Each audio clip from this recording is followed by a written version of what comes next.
Welcome to this video module on the role and functions of parliamentary staff.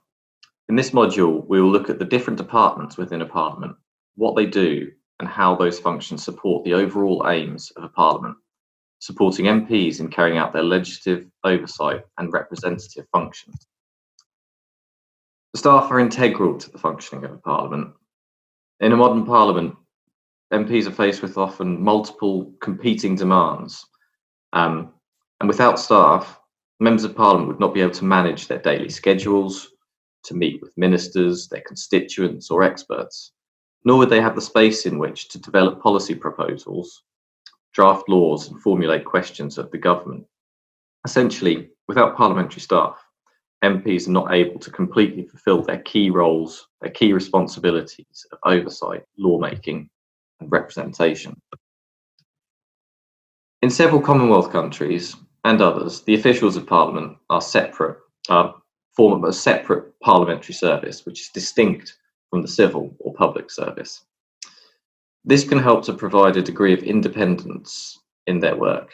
The post of clerk, the senior most official, sometimes referred to as Secretary General in some countries, is constitutionally protected for this very same reason.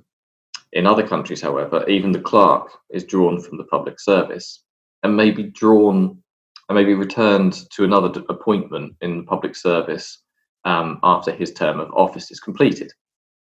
Typically, a parliamentary service will be made up of the following departments, as you can see on the slide. There will be a committees department, there will be a clerks department or a procedure or plenary support team, a sergeant at arms who will provide security, there will be a library, often this is incorporated with the research service.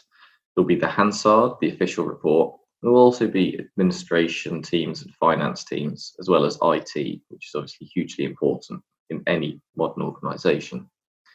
There are other departments providing such services as catering, and other responsibilities around corporate events may also be necessary. Before we go any further, I wanted to talk about the difference between both MP staff and Parliament staff, or staff of the institution.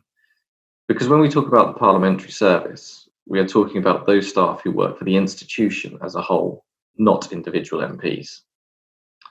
So whereas House or parliamentary staff work for the institution as a whole, and therefore support all MPs, regardless of political affiliation, in a politically impartial fashion, member staff are there to support the individual work and the individual aims of MPs. The principal functions of both sets of parliamentary staff are largely the same, insofar they are there to give advice on parliamentary procedure, to provide administrative services, and also to undertake research. The real difference lies in the fact that Parliament staff are generally impartial and officers of the institution itself. The MP staff are political appointments there to support individual MPs to achieve their particular aims.